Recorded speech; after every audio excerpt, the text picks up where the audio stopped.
अब एक और बड़ा चमत्कार हो गया है।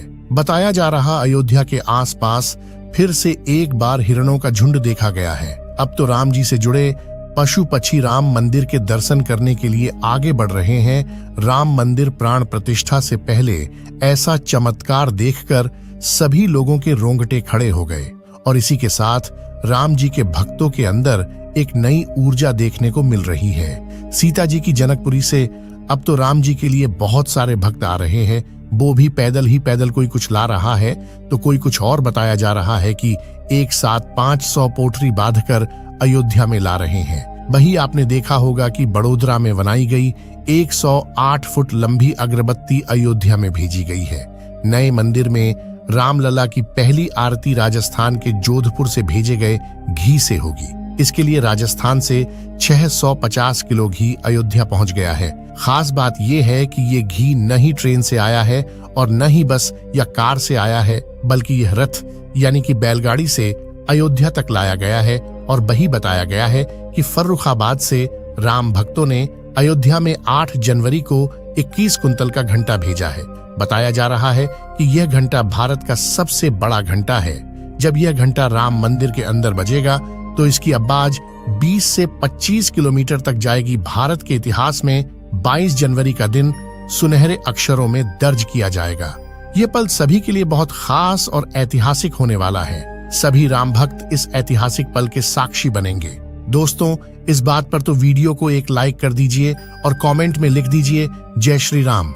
बता दें कि श्री राम जन्मभूमि अयोध्या में 70 एकड़ भूमि पर बने भव्य राम मंदिर में रामलला की मूर्ति की प्राण प्रतिष्ठा 22 जनवरी को होनी है। इस तारीख का सभी को बेसब्री से इंतजार है। लगातार भक्तों में मंदिर के उद्घाटन की उत्सुकता बढ़ती जा रही है। साथ ही अयोध्या के अलावा भी पूरे देश के कोने कोने में हर्ष और उल्लास देखने को मिल रहा है। इस भव्य कार्यक्रम की तैयारियां अंतिम दौर में हैं। राम मंदिर की प्राण प्रतिष्ठा का कार्य हफ्ते भर चलेगा। अब जैसे जैसे प्राण प्रतिष्ठा का समय नजदीक आ रहा है, वैसे वैसे कई चमत्कार अयोध्या में देखने को मिल रहे हैं। दोस्तों, आखिर अयोध्या में क्यों पहुंच रहे हैं सैकड़ों की तादाद में भालू और बंदर? आखिर कहां से आ रहे हैं इतने बंदर? क्या यह राम मंदिर दर्शन के लिए आ रहे हैं या फिर कुछ और ही मसला है? आइए जानते हैं। दोस्तों, प्रभु श्री राम ने रामेश्वरम से लंका जाने के लिए राम सेतु का निर्माण किया था। तब उस राम सेतु को बनाने के लिए वानर सेना ने महत्वपूर्ण भूमिका निभाई थी। ऐसा भी कह सकते हैं कि बिना वानर सेना के राम सेतु बनना असंभव था। साथ ही साथ अन्य पशु पक्षियों ने भी राम सेतु बनाने में अपना अनमोल योगदान दिया था, जिसमें कई गिलहरियां, भालू, गिद्ध शामिल भी थे। यानी कि सभी की मेहनत का परिणाम हमें आज एक मजबूत राम सेतु के तौर पर देखने को मिलता है। इसके बाद प्रभु श्री राम ने रावण का वध किया और वापस अयोध्या लौटे और तब धूमधाम से दीपावली पर्व मनाया गया। लेकिन दोस्तों, वही दीपावली का पर्व एक बार फिर से होने जा रहा है, क्योंकि 500 वर्षों का कठिन संघर्ष अब सफल हो चुका है। 22 जनवरी 2024 को राम मंदिर की प्राण प्रतिष्ठा होने वाली है। हम हिंदुओं के लिए यह बहुत दुख की बात है कि एक सनातनी देश में होने के बावजूद हमारे प्रभु राम लल्ला को तंबू में रहना पड़ा। लेकिन कहते हैं कि सच्चाई को कितना भी दबाया जाए, एक दिन वह सामने जरूर आती है। दोस्तों, सब जानते हैं कि 22 जनवरी का दिन भारतवर्ष के लिए ऐतिहासिक होने वाला है, क्योंकि इस दिन भगवान राम फिर से अपनी नगरी अयोध्या में वापस लौटने वाले हैं। और इसी खास दिन के लिए भारत के प्राइम मिनिस्टर नरेंद्र मोदी जी खुद राम मंदिर का उद्घाटन करने वाले हैं। और इनके अलावा सीएम आदित्यनाथ योगी जी जैसे बड़े बड़े लोग भी इस कार्यक्रम में हिस्सा लेने के लिए आने वाले हैं। और इनके अलावा विदेशों में भी कई बड़ी हस्तियां राम मंदिर आयोजन देखने को आने वाली हैं। दोस्तों, राम जन्मभूमि अयोध्या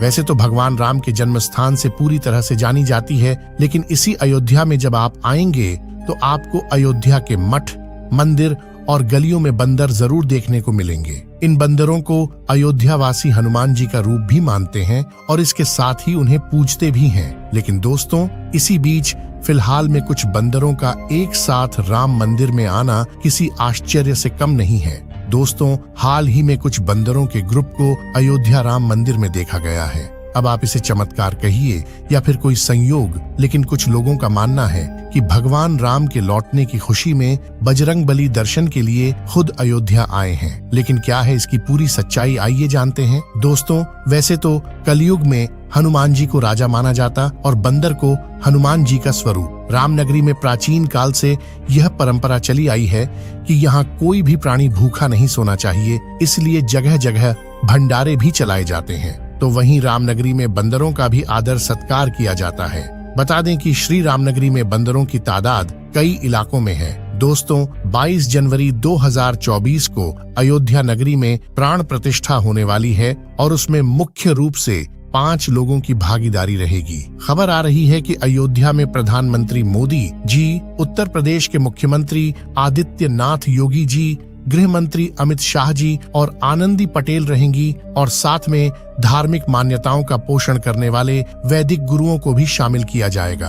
अयोध्या इस वक्त विश्व का मानक बना हुआ है। अब इस वक्त वैश्विक स्तर पर लोग अयोध्या को देखने के लिए इंटरेस्टेड हो रहे हैं। आपकी जानकारी के लिए बता दें कि इस वक्त गिद्धों का विशाल समूह अयोध्या के मिल्कीपुर में पहुंच चुका है। जानकारी के मुताबिक दर्जनों बार गिद्धों का झुंड देखने को यहाँ मिल रहा है। भगवान राम अब महल में विराजमान होंगे। उसका स्वागत समारोह में जटायु सम्मिलित होकर अपनी सहभागिता सुनिश्चित करेंगे। दोस्तों, भगवान श्री राम के चाहने वालों की संख्या इतनी ज्यादा है कि देश विदेश से भी श्रद्धालुओं का उमड़ना यहाँ शुरू हो गया है। अब कुछ दिनों बाद यहाँ राम लला अपने भव्य मंदिर में विराजमान हो जाएंगे। वहीं कुछ लोग जल्दी से शुरू होने वाले मर्यादा पुरुषोत्तम भगवान राम एयरपोर्ट के जरिए इस भव्य राम मंदिर की प्रतिष्ठा समारोह में पहुंचने की तैयारी कर रहे हैं। यहाँ तक कि कुछ लोग तो अभी से भगवान राम के दर्शन के लिए पैदल यात्रा पर निकल चुके हैं। दोस्तों, अयोध्या नगरी में विराजमान होने वाले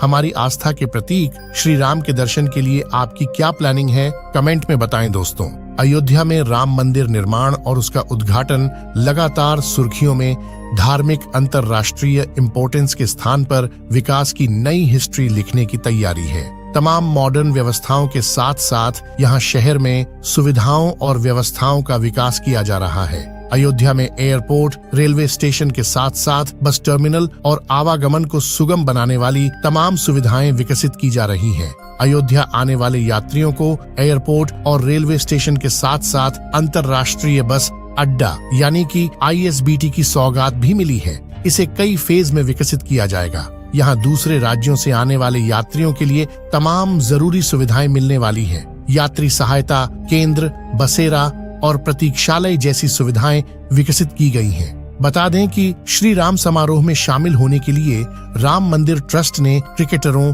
उद्योगपतियों और अभिनेताओं जैसी कई हस्तियों को निमंत्रित किया है। सम्मानित अतिथियों की सूची में कई परिवार भी शामिल हैं जो दुनिया भर के 50 विदेशी देशों के प्रतिनिधि हैं। साथ ही गौतम अडानी, रतन टाटा, अरुण गोविल, दीपिका चिखलिया, बाबा रामदेव, मोहन भागवत जैसे कई सेलिब्रिटीज भी शामिल होंगे। राम जन्मभूमि ट्रस्ट ने इस महत्वपूर्ण अवसर के लिए 3000 VIP और 4000 संतों सहित लगभग 7000 लोगों को आमंत्रित किया है। उद्घाटन समारोह में राजनेताओं सहित 4 शंकराचार्य, मशहूर हस्तियों के 2 पुजारी, अन्य धार्मिक नेताओं सहित विभिन्न क्षेत्रों की कई हस्तियों को शामिल किया गया है। दोस्तों, फिलहाल अयोध्या से जानकारियां सामने निकल कर आ रही हैं कि मर्यादा पुरुषोत्तम श्री राम की जन्मभूमि अयोध्या नगरी में अचानक से गिद्धों का झुंड सामने आया है। सभी के मन में एक ही सवाल है कि आखिर कहां से आया यह गिद्धों का झुंड। किसी को कुछ समझ में नहीं आ रहा है। मतलब इस वक्त अयोध्या में बड़ी संख्या में गिद्ध पहुंच चुके हैं। यहाँ के लिए बहुत ही आश्चर्यजनक बात है।